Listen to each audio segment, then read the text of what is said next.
여러분들은 영화나 드라마를 좀 즐겨 보시는 그런 편이신가요? 저는 좀 영화를 좋아하는 편인데 영화에 보면은 수많은 등장 인물이 있죠. 그 가운데 주인공은 한 명 내지 두 명 정도 되는 아주 소수의 사람입니다. 영화에서 주인공으로 캐스팅된다는 것은 굉장히 큰 영광이라고 할 수가 있겠습니다.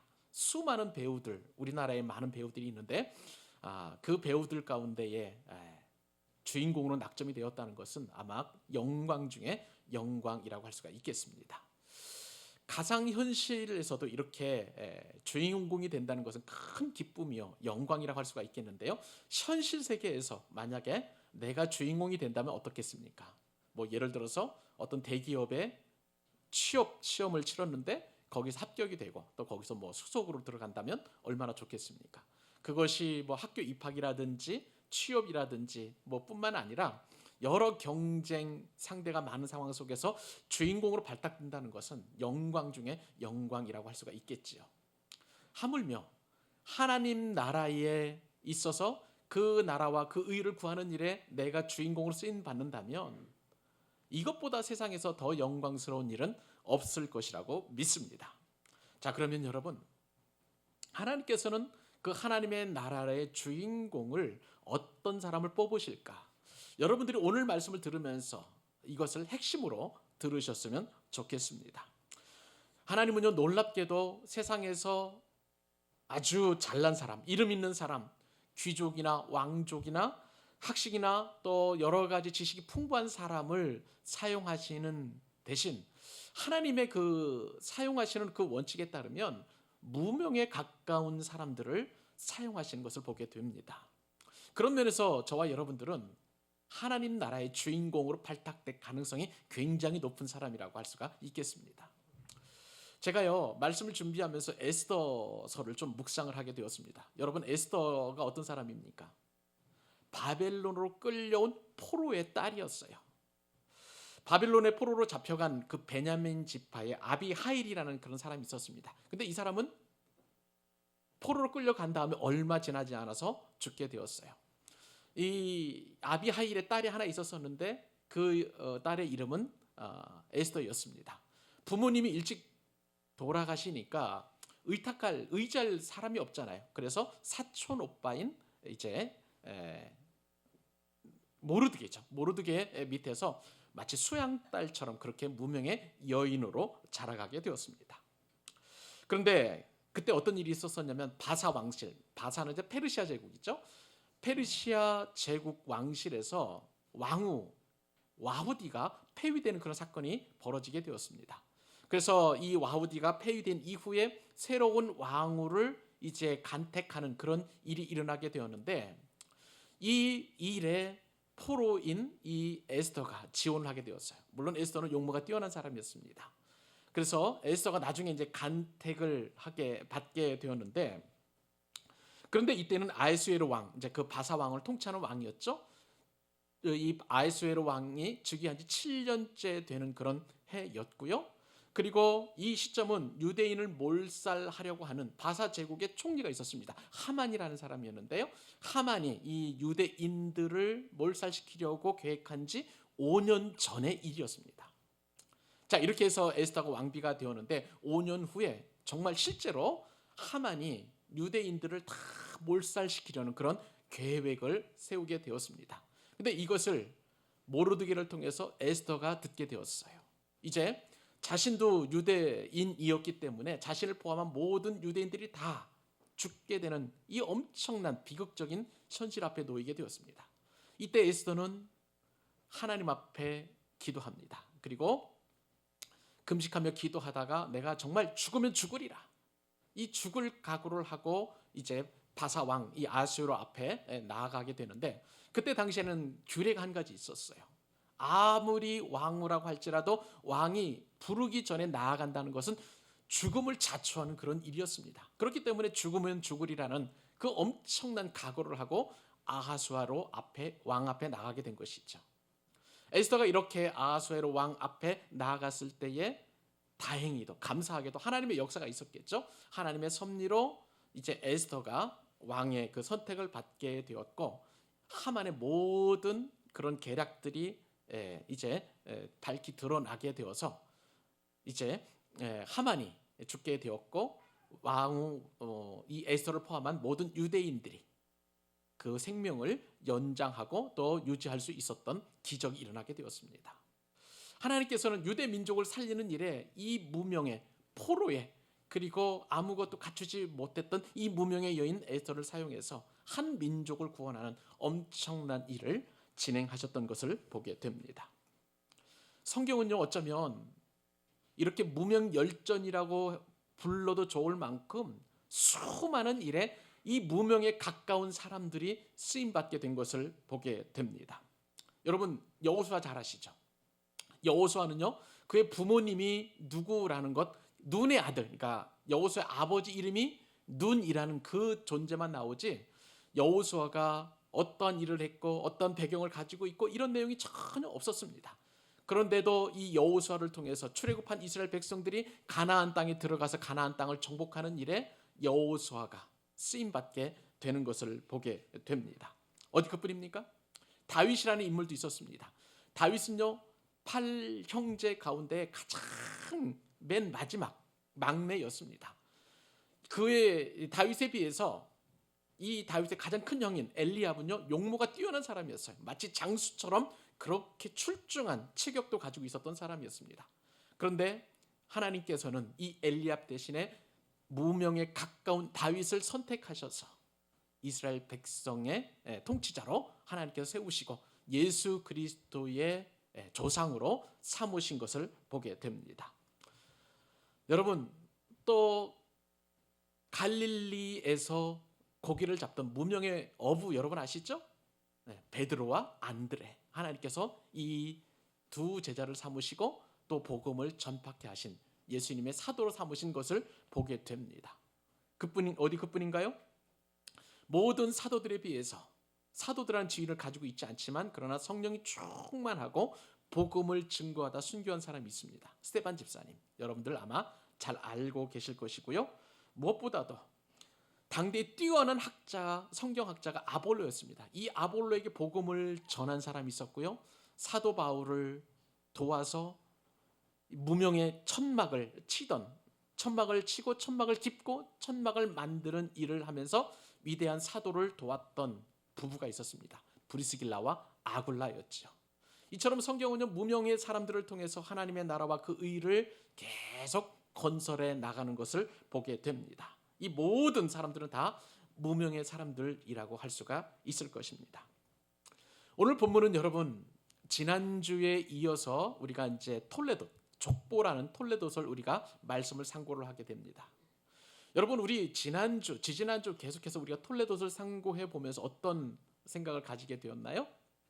노아가 이제 홍수 이후에 노아의 세 아들들을 통해서 이제 계속해서 족보가 만들어지고 톨레도서가 구성되어 가는데, 지난 시간에 우리가 살펴보았던 것처럼 야벳이라는 그런 톨레도서를 보니까 이 야벳의 후손들은 정말 돈을 많이 버는 사람들이었어요. 무역을 해가지고 돈을 많이 벌고 풍요한 사람들이었고, 그리고 넉넉한 그런 삶을 살아갔었는데 하나님께서는 이 야벳의 후손들을 구속사 톨레도, 그러니까 예수 그리스도의 조상으로 삼지 않으셨다는 거예요. 또 함의 톨레도, 함의 족보를 보니까 이 함의 후손들은요, 영웅들이 많았어요. 그리고 막 강력한 제국들이 많아가지고 나일강과 유프라테스 강의 그 세계적인 그런 문명을 일으켰던 사람들이 다 함의 후손들이었어요.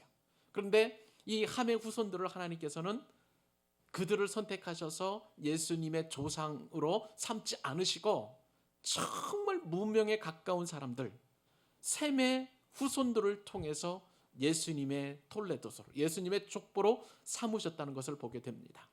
이들이 한 일은 한 가지 있습니다. 누구를 낳고 죽었더라예요. 평범한 인생이죠. 평범한 그런 삶을 살았다라고 우리가 할 수가 있겠습니다. 그런데도 하나님 나라에, 그리고 예수 그리스도의 조상으로서 이 톨레도의 조상이 되었다는 거예요. 사랑하는 여러분, 오늘은요, 우리가 바로 이 구속사 톨레도, 그러니까 예수님의 조상이 되는 이 족보가 우리 삶 가운데 얼마나 중요한지를 저와 여러분이 상고하면서 은혜를 받게 될 것입니다. 사랑하는 여러분, 세상적으로 화려하고 세상적으로 유명하지 않아도 얼마든지 하나님을 위하여 우리가 쓰임받을 수 있다는 자부심을 갖고 여러분 신앙생활 하실 수 있기를 바랍니다. 오늘 말씀은 저와 여러분에게 바로 이러한 말씀을 주시는 존귀한 말씀이에요. 저와 여러분이 다 같이 말씀의 은혜 받고 구속사 톨레도스를 이루어가는 것이 얼마나 큰 축복인지, 우리가 하나님 나라의 자녀가 얼마나 큰 영광인지 함께 은혜를 누리는 귀한 시간 될 수 있기를 바랍니다. 오늘 말씀을 통해서 하나님이 주시는 첫 번째 교훈은 뭐냐면요, 하나님의 관심은 언제나 택한 사람에게 있다는 거예요. 구속사 톨레도스를 보니까 하나님의 관심은 이 사람들에게, 택한 사람들에게 관심을 두고 있음을 우리가 말씀을 통해서 깨닫게 됩니다. 자, 노아의 세 아들들이 있었죠. 여러분 한번 기억 떠올려 보십시다. 셈과 함과 야벳이죠. 맞습니다. 셈과 함과 야벳인데, 오늘 본문에 등장하는 이 셈의 톨레도, 이 장자인 셈의 족보는 여자의 후손을 보존하는 계보요 족보라고 할 수가 있겠습니다. 여러분, 셈의 이름이 원래는 이름이란 뜻이에요. 명성이란 뜻을 가지고 있습니다. 이것이 굉장히 오늘 중요한 키워드가 될 텐데, 셈은 이름이다라는 것 꼭 기억하시고 오늘 말씀을 여러분 끝까지 들으실 수 있기를 바랍니다. 자, 그런데 오늘 본문에 보니까 이 셈의 톨레도, 이 셈, 이름이라는 이 셈의 족보는 셈의 아들들로부터 시작되지 않고 4대손 후손인 이 에벨의 자손부터 시작하고 있는 것을 보게 됩니다. 굉장히 중요한 의미가 있습니다. 자, 우리 같이 한번 21절 한 목소리 함께 읽어보도록 하십시다. 자, 시작. 셈은 에벨 온 조상의 자손의 조상이요 야벳의 형이라. 그에게도 자녀가 출생하였으니. 자, 이것을 그냥 여러분 성경을 그냥 아무런 생각 없이 읽게 되면 이게 무슨 의미인지 잘 들어오지 않습니다. 그런데요, 이것은 아담에게 주셨던 그런 어떤 언약과 연결시켜서 이 말씀을 읽어볼 필요가 있는 거예요. 왜냐하면 이 에벨이 바로 여자의 후손이신 예수 그리스도를 소개하는 그러한 족보이기 때문에 그렇습니다. 여러분 창세기 3장 15절 말씀 기억하시나요? 하나님께서는 범죄한 아담과 하와에게 여자의 후손을 통해서 이제 인류를 구원하실 계획을 말씀하시죠. 자, 창세기 3장 15절 이렇게 기록되어 있습니다. 내가 너로, 창세기 3장 15절, 내가 너로 여자와 원수가 되게 하고 내 후손도 여자의 후손과 원수가 되게 하리니 여자의 후손은 내 머리를 상하게 할 것이요 너는 그의 발꿈치를 상하게 할 것이니라. 이것을 우리가 예전에 창세기 3장 묵상할 때 원시복음이라고 했던 거 여러분 기억하시나요? 예수님에 대한 그런 어떤 구체적인 내용은 없지만 그러나 어렴풋하게 여자의 후손이 바로 예수님을 이야기하는 것인데, 여자의 후손을 통해서 이제 사단의 권세가 꺾여진다는 것을 하나님께서 이제 말씀해 놓으신 그런 이야기죠. 자, 근데 이 원시 복음이 이제는 구속사 톨레도에서 셈의 자손 에벨에게 연결되고 있음을 오늘 본문 21절에 그렇게 기록하고 있는 것입니다. 자, 그러므로 구속사, 그러니까 예수 그리스도가 모든 인류의 구세주가 된다는 그런 의미 아니겠습니까? 이 구속사의 조상이 된다는 것. 그러니까 셈의 후손, 그리고 에벨이 에벨의 조상, 그리고 에벨과 그리고 셈이 바로 이 여자의 후손의 조상이 된다는 것은 너무나 큰 영광이라고 할 수가 있겠습니다. 근데 여러분 오늘 성경은 어떻게 이 구속사 톨레도스를 소개하냐면, 셈은 아벨 온 자손의 조상이요, 그 다음에 누구를 소개하냐면 야벳의 형이라, 그렇게 이야기하고 있습니다. 분명히 셈은요 야벳의 형이기도 하지만 또 함의 형이기도 합니다. 그런데 성경에서는 함은 관심이 없는 거예요. 왜냐하면 자기 뜻대로 자기 의지대로, 그리고 아버지 노아를 욕보이게 했던 이 함에게는 전혀 관심을 두지 않고 그냥 야벳의 형으로만 셈을 소개하고 있는 것을 보게 됩니다. 그러니까 이 셈의 톨레도스는 노아가 하나님으로부터 받았던 이 축복을 그대로 계승한다라는 의미를 가지고 있는 것이고요. 함과는 완전히 단절되어 있다라는 그런 의미를 가지고 있는 것입니다. 그러면서 동시에 셈을 아벨 온 자손의 조상이라고 먼저 밝힙니다. 아벨 온 조상의 자손의 조상이다. 이게 무슨 뜻일까요? 그것은 뭐냐면은 에벨과 그 후손은 노아가 받은 축복 그리고 셈이 받은 그 축복 그대로 계승이 되잖아요. 노아로부터 셈에게 받은 이어지는 그 축복이 에벨에게 그대로 이어진다라는 것을 이야기하고 있는 것을 보게 됩니다. 자, 그러면 여기서 우리 한 가지 의문점을 가지게 돼요. 도대체 에벨이 어떤 사람이기 때문에 이처럼 성경은 셈의 아들이 여러 이제 있게 되는데, 이제 좀 이따 소개했습니다만 5 아들이 있어요. 그 아들을 건너뛰고 또 손자도 건너뛰고 그리고 또 손자도 건너뛰어서 이 4대순 후손인 에벨에게 집중하고 있는가라는 것을 우리가 염두에 둘 필요가 있는 거예요. 그러니까 에벨의 의미가 굉장히 중요합니다. 원래 이 에벨은요, 건너다가 이제 히브리 말로 아바르라는 동사인데요, 아바르하고 연결되어 있습니다. 자, 여러분, 그런데 이 아바르와 에벨과 무슨 관계가 있느냐? 여기서 아주 중요한 성경의 개념이 한 가지 나옵니다. 그것은 뭐냐면요, 아바르에서 이브림이라는 단어가 나오는데 그 이브림은 건넌 사람들이란 뜻이에요. 여기에 이제 그 복수가 형태를 붙여져서 하 이브림, 여기서 히브리가 나오는 거예요. 그러니까 여러분, 이 에벨이라는 사람은 뭐냐면 히브리인의 조상이 되는 겁니다. 그러니까 이 에벨이라는 말이 굉장히 중요한 거예요. 에벨은 건넌 사람들이라는 그런 뜻을 가지고 있어요. 히브리인들의 조상이 된다는 그런 뜻을 가지고 있습니다. 나중에 여러분 보시면 아시겠습니다만 창세기 우리가 계속 살펴나갈 때에 이 에벨, 이 건넌 사람들에게서 아브라함이 나오는 거예요. 아브라함은 건넌 사람들의 조상이 됩니다. 에벨도 건넌 사람이 조상이 되는데 무슨 얘기냐면 아브라함은 유프라테스 강, 갈대우르 땅에 있는 이 유프라테스 강을 건너고 요단강을 건너서 가나안 땅에 정착을 하게 되죠. 그러니까 건너온 사람이 되는 거예요.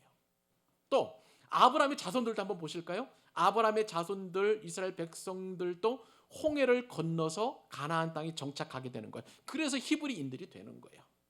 에벨과 이 히브리인들, 아브라함은 뗄래야 뗄 수 없는 아주 밀접한 관계를 가지고 있는 것입니다.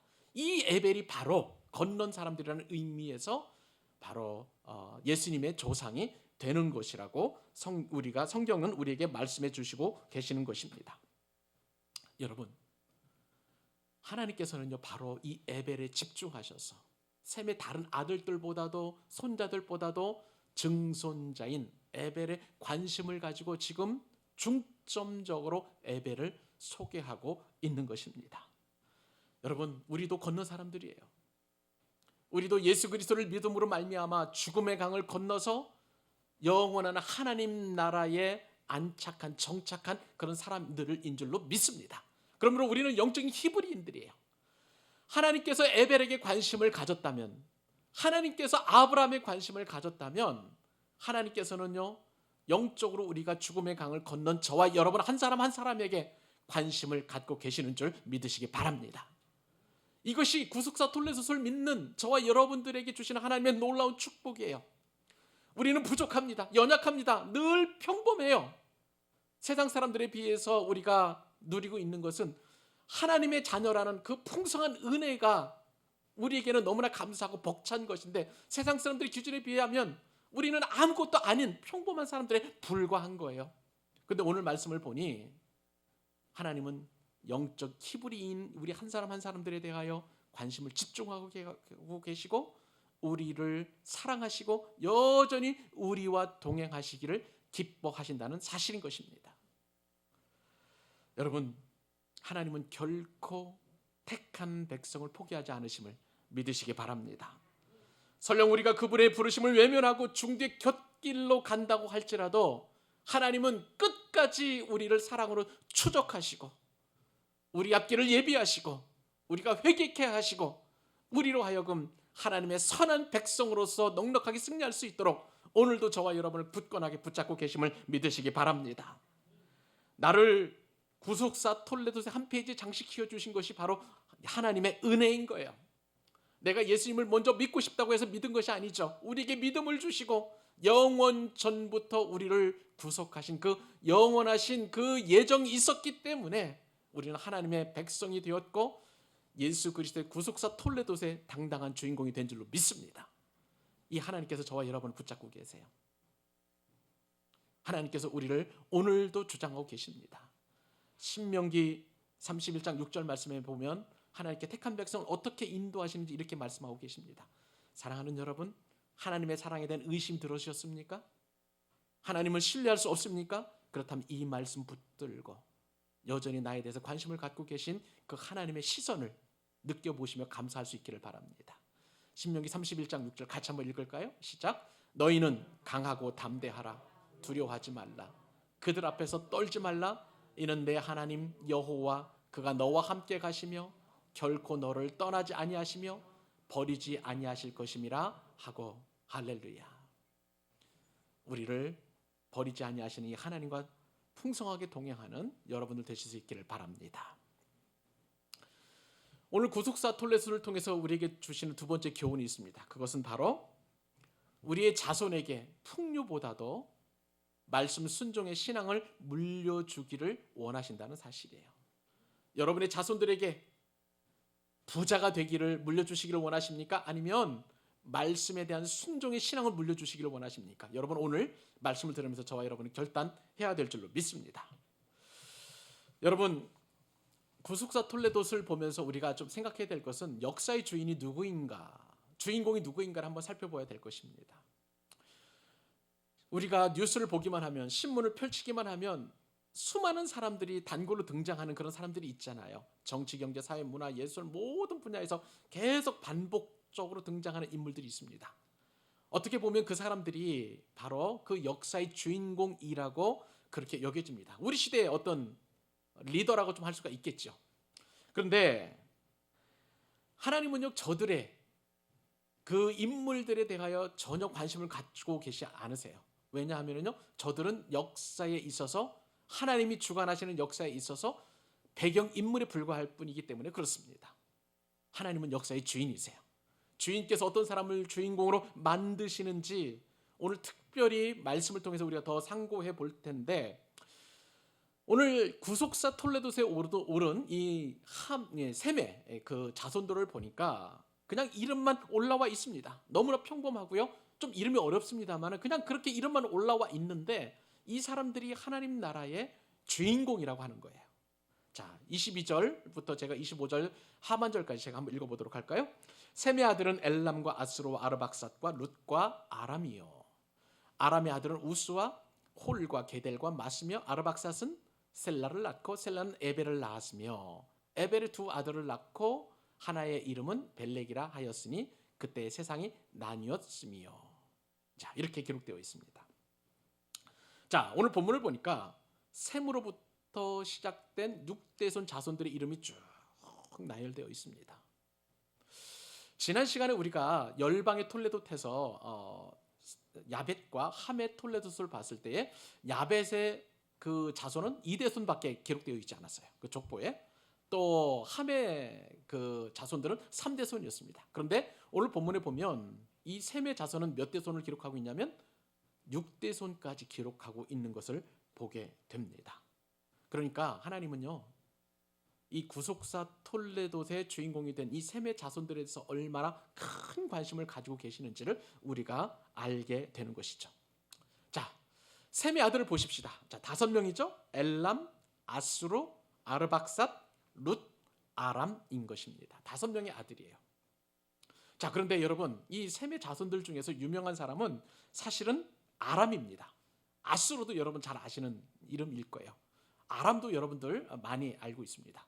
근데 여러분, 성경에 기록하는 그 말씀을 쭉 따라가 보면 유명한 사람 아람에 관심이 있는 것이 아니라 아르박삿에 관심을 두고 성경을 기록하고 있는 것을 보게 됩니다. 그러니까 세상적으로 유명한 아람에 대해서 하나님이 관심을 두고 있는 것이 아니라 무명에 가까운 사람 아르박삿, 이 아르박삿의 그 자손들을 성경에서 지금 기록하고 있는 것을 보게 됩니다. 왜 그런지 아세요, 여러분? 이 아르박삿이 누구일까요? 아브라함의 조상인 것입니다.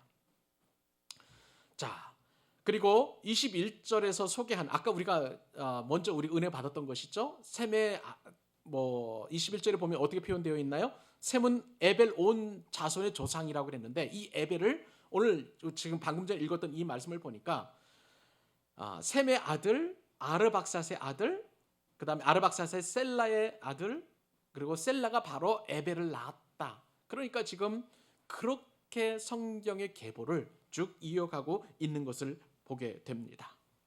아까 왜 제가 중간에 셈의 아들들과 그 손자들을 빼고 그 증손자인 에벨에 집중하고 있는지 제가 앞에서 먼저 말씀을 드렸고요.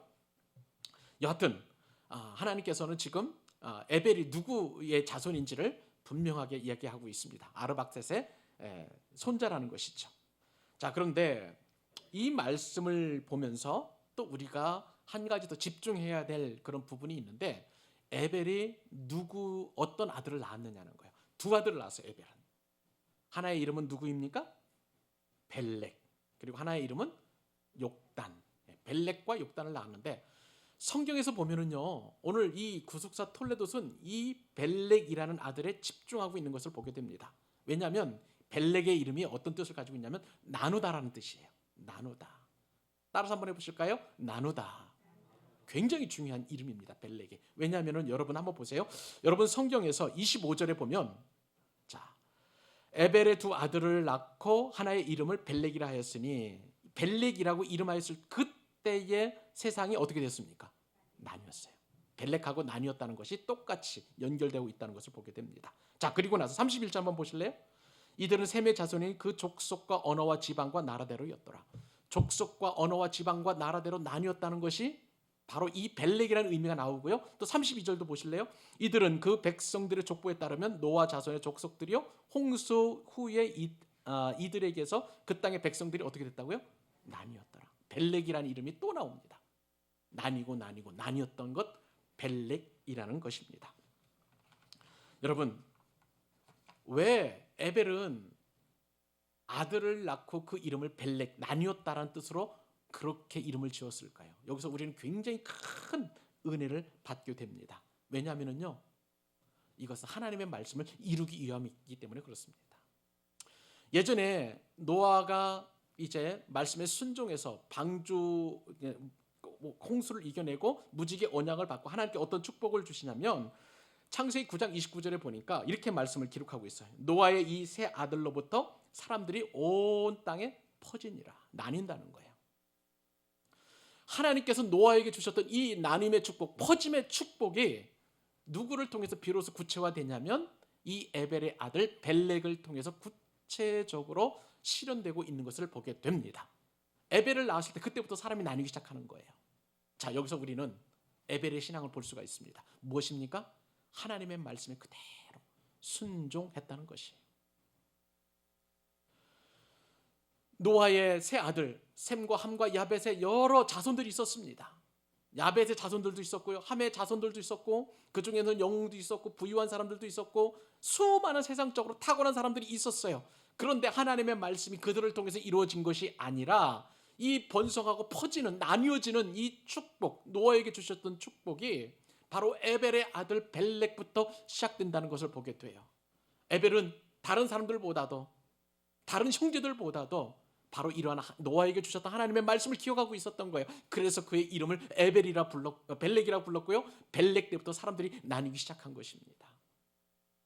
이것이 무엇을 상징하고 무엇을 의미하는 것입니까? 하나님의 말씀을 붙들고 끝까지 순종할 때에, 그때에 하나님께서 구속사 톨레도스에 오르게 하시는 엄청난 복을 주신다는 것을 우리가 말씀을 통해서 깨닫게 되는 거예요. 사랑하는 여러분, 하나님의 말씀은 이처럼 소중합니다. 하나님의 말씀은 반드시 이루어집니다.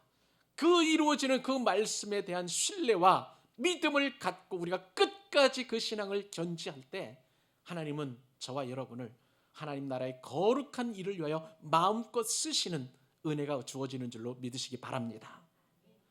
여러분, 이 벨렉의 이름이 왜 중요하냐면 욕단의 그 후손들을 보게 되면 우리가 알게 돼요. 여러분, 육단의 후손들 한번 보실까요? 25절 하반절로부터 30절까지 제가 말씀을 읽어드리도록 하겠습니다. 벨렉의 아우의 이름은 욕단이며, 욕단은 알모닷과 셀렙과 하살마웻과 예라와 하도람과 우살과 디글라와 오발과 아히마엘과 스바와 오빌과 하윌라요 요밥을 낳았으니 이들은 다 욕단의 아들이며 그들이 거주하는 곳은 메사에서부터 스발로 가는 길의 동쪽 산이었더라. 셈의 지금 마지막 톨레도는 이제 욕단의 후손으로 이렇게 꾸며지게 되는데, 그런데 이 욕단의 후손들은 퍼지고 번성하고 그래서 메사에서부터 스발로 가는 동쪽에 이르기까지 많은 그런 지역들을 차지하고 있었음에도 불구하고 구속사 톨레도세는 오르지 못해요. 벨렉의 후손만 오르고 똑같이 에벨의 두 아들이었던 이 욕단의 자손들은 그 톨레도세에 오르지 못한다는 거예요. 여러분, 우리는 이 땅을 살아갈 때 참 여러 가지 우리가 생각을 하게 합니다. 과연 말씀대로 순종하며 살아가는 것이 내게 유익인 것인지, 아니면 세상 사람들에게 내 예수 믿으면 이렇게 복을 받고 살아가는 것이다 라고 여겨질 만큼 부유해지고 유명해지고 넉넉히 소유하고 또 형통하고 하는 것이 과연 하나님을 기쁘시게 하는 것인지, 어떤 것인지 우리는 늘 고민하면서 우리가 갈팡질팡하는 것을 보게 됩니다. 제가 오늘 아침에 샤워를 하면서 찬양을 하나 듣게 되었는데요, 제가 그 가사에 너무나 은혜를 받았어요. 어떤 분이 어떤 노래를 부른지는 모르겠지만 내용 가운데 이런 내용이 있더라고요. 우리는 나그네로 부름을 받았는데 이 땅에 사는 것이 좋은 것처럼 정착하며 살았던 것을 회개한다는 그런 가사가 있었었고요. 또한 내가 청지기로 부르심을 받았음에도 불구하고 내가 마치 내 인생이 주인인 것처럼 살아가는 것에 대한 회개하는 그런 가사가 있었습니다. 여러분, 우리는 결정을 해야 돼요. 어떻게 살아야 될지 삶의 목표와 그리고 삶의 의미를 분명히 가져야 될 줄로 믿습니다. 오늘 말씀에 따르면 욕단의 자녀들보다도 똑같이 구속사 톨레도세 에벨의 후손임에도 불구하고 욕단의 후손보다도 나뉘었다는 그 벨렉의 후손을 하나님께서는 더 집중하고 계심을 볼 수가 있습니다. 왜요? 말씀에 순종했기 때문에 그런 것이에요. 사랑하는 여러분, 우리는 하나님의 말씀을 귀하게 여겨야 될 줄로 믿습니다. 제가 지난주 수요일 날 사무엘상을 큐티를 하게 되었는데요, 그때 큐티하면서 엄청난 하나님의 말씀을 듣게 되었어요. 여러분 잘 아시는 것처럼 사무엘은 사사시대 마지막 사사 아니겠습니까? 그런데 그때 어떤 증상이 일어나게 되었냐면 하나님의 말씀이 희귀하게 되었어요. 하나님의 이상이 보이지 않는 그런 시대였습니다. 그때의 영적인 지도자였던 엘리는 눈이 어두웠어요. 영적으로, 육신적으로 눈이 어두웠고 영적으로 눈이 어두웠고, 그리고 엘리가 이렇게 눈이 어두웠다는 것은 이스라엘 전체가 다 하나님의 말씀에 대한 눈이 잠겨져 있음을 선포하게 되었습니다. 그때에 하나님께서는 사무엘을 통해서 말씀하십니다. 사무엘은요 성소에 누워 있었어요. 근데 하나님의 등불은 성소에는 꺼지지 않았어요. 모든 세상이 다 암흑과 같을지라도 하나님은 꺼지지 않는 등불 사무엘을 통해서 이스라엘을 완벽하게 새롭게 하실 구상을 말씀하셨습니다. 그때 사무엘에게 주셨던 말씀이 바로 이 말씀이에요. 말씀에 관한 것입니다. 사무엘에게 들려주셨던 말씀이 저에게 주신 말씀이고요, 또 여러분에게 들려주시는 말씀입니다. 그 말씀 읽고 우리도 사무엘처럼 벨렉처럼 말씀을 소중히 여기는 그런 믿음의 사람들 되었으면 참 좋겠습니다. 우리 같이 사무엘상 2장 29절로 30절 같이 읽기를 원합니다. 자, 읽겠습니다. 시작. 너희는 어찌하여 내가 내 처소에서 명령한 내 제물과 예물을 밟으며 내 아들들을 나보다 더 중히 여겨 내 백성 이스라엘이 드리는 가장 좋은 것으로 너희들을 살찌게 하느냐? 그러므로 이스라엘의 하나님 나 여호와가 말하노라. 내가 전에 네 집과 내 조상의 집이 내 앞에 영원히 행복하리라 하였으나 이제 나 여호와가 말하노니 결단코 그렇게 하지 아니하리라. 나를 존중히 여기는 자를 내가 존중히 여기고 나를 멸시하는 자를 내가 경멸하리라. 여러분, 이게 무슨 말씀이에요? 엘리는요 아론의 자손이었기 때문에 제사장이 그대로 계속 계승되는 그러한 계보를 가지고 있었습니다. 그런데 엘리의 두 아들 홈리와 비니하스는 하나님께 드리는 그 제물 가운데 갈고리를 건져내가지고 내가 먼저 하나님께 드리기 전에 그 고기를 먹겠다는 거예요. 번제로 태우려고 고기를 드리면 기름까지 다 태우면 고기가 맛이 없으니까 내가 먼저 기름 태우기 전에 내가 갖겠다. 그렇게 엄청난 죄를 지었던 그런 사람들입니다. 근데 제사장 엘리는 그러한 홈녀 비나스에 대해서 그렇게 하면 안 돼 정도로만 그쳤어요. 그렇게 하고 말하고 말았어요. 그러니까 하나님께서는 그런 엘리에 대하여 이러한 저주를 선포합니다. 그리고 엘리와 그 아들들은 죽게 되었고요. 비극을 맞게 됐죠. 그러면서 동시에 사무엘의 이 말씀을 통해서 우리에게 주시는 말씀이에요. 하나님은 하나님을 존중히 여기는 자를 존중히 여기고 하나님을 멸시하는 자를 경멸한다고 말씀하여 주셨습니다. 여러분, 우리 자손들에게 뭘 물려주시겠습니까? 풍요와 부유와 그리고 내가 가지고 있는 누리는 어떤 사회적 지위를 물려주시겠습니까? 아니면 말씀을 물려주시겠습니까? 바라기는 에벨처럼 말씀에 순종하여 벨렉과도 같은 그러한 은혜를 나누고 사무엘과도 같이 하나님의 말씀을 존중하고 하나님을 사랑하는 그 믿음을 물려주는 이 시대의 구속사 톨레도의 주인공들 되실 수 있기를 우리 주님의 이름으로 축복합니다. 마지막 한 가지 교훈 하나만 더 살펴보도록 하죠. 세 번째, 오늘 구속사 톨레도를 통해서 주시는 하나님의 교훈은 뭐냐면 지극히 작은 말씀에도 순종하는 사람을 하나님은 존중히 여기신다는 거예요. 지금까지 우리는 창세기 10장에 등장하는 수많은 족보를 바라보면서 우리가 야벳의 톨레도도 살펴보았죠. 함의 톨레도도 살펴보았죠. 그리고 삶의 톨레도까지 살펴보면서 하나님 주신 교훈들을 살펴보았습니다. 우리가 노아의 사건을 통해서 그냥 아버지가 술 취했을 때 아버지를 능멸하지 말라. 그리고 술 먹으면 실수하니까 술 먹지 말라. 그렇게 단순한 도덕적 교훈으로 이 말씀을 우리가 상고해서는 안 된다고 우리가 수차례 말씀을 들었습니다. 우리가 이 노아의 톨레도를 통해서 노아의 실수를 통해서 셈과 함과 야벳에 드러난 믿음을 우리가 보아야 되고요. 또 그 상황 속에서도 하나님께서는 이 족보를 걸러서 예수 그리스도의 과연 조상이 누구인지를 분명하게 드러내시는 하나님의 뜻을 우리가 말씀을 통해서 살펴보게 되었습니다. 삼과 함과 야벳의 그 톨레도를 보면서 우리는 어떠한 부모도 완전할 수 없고 어떠한 자녀도 완전할 수 없음을 깨닫게 됩니다. 완전한 부모 밑에서도요, 상처가 많고 아픔을 지닌 자녀가 얼마든지 나올 수 있고요. 아무리 개차반 같은 그런 부모를 할지라도 하나님의 형상이 있는 그 부모에서 정말 믿음과 신앙이 좋은 자녀도 나올 수 있음을 우리가 이 노아의 이 후손들을 통해서 우리가 깨닫게 되었습니다. 그러므로 우리가 주목해야 될 것은 하나님의 시선처럼 그 노아의 후손들이 누구에게 하나님의 시선이 머물러 있는가를 깊이 묵상하면서 우리도 내 자녀들을 그렇게 하나님의 시선으로 보아야 된다는 것입니다. 하나님의 시선이 나의 시선이 될 때 하나님은 나의 자손들을 통해서 놀라운 일을 행하십니다. 그런데 우리는 이렇게 하기가 쉽지가 않아요. 제가 들은 얘기가 있습니다. 한 늙은 선원이 있었습니다.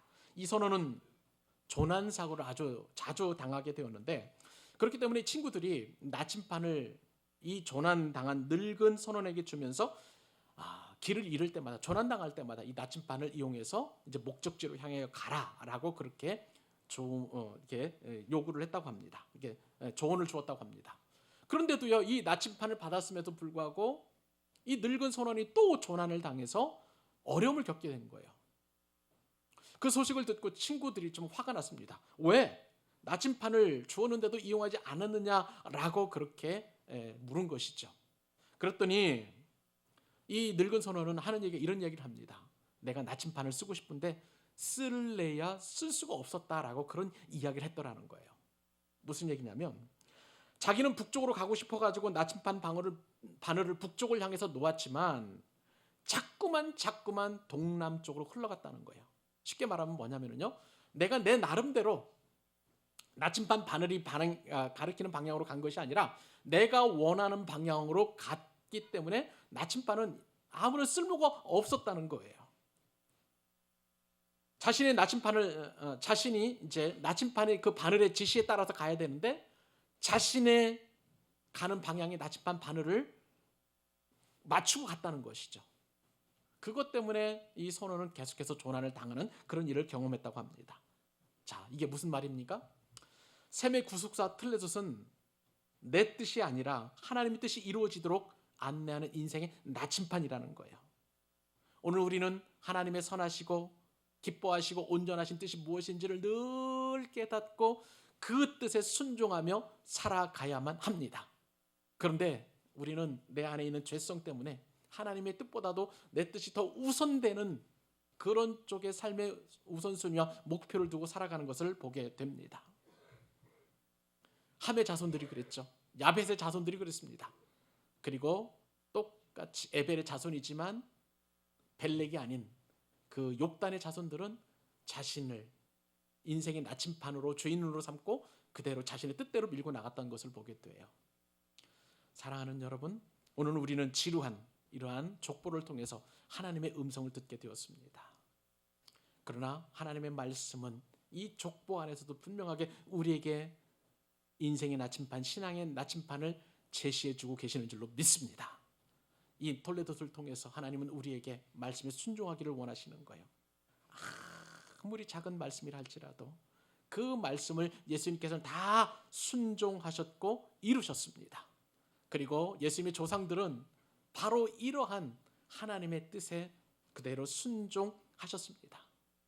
저와 여러분에게 이제는 이 숙제가 남겨져 있는 것이죠. 올 한 해 동안 여러분 어떻게 사시겠습니까? 내 마음과 내 뜻과 내 원대로 살겠습니까? 아니면 하나님의 뜻이 하늘에서 이룬 것처럼 이 땅에서 이루어지는 예수님처럼 그렇게 하나님의 뜻에 내 뜻을 맞추며 살아가시겠습니까? 이 아침에 주시는 귀한 도전 앞에, 그리고 이 톨레도시 주시는 귀한 교훈 앞에 저와 여러분들은 하나님의 말씀에 순종하고 하나님만 붙들고 하나님께서 주신 은혜에 감사하며 올 한 해도 넉넉하게 믿음으로 승리하는 여러분들 되실 수 있기를 우리 주님의 이름으로 축복합니다.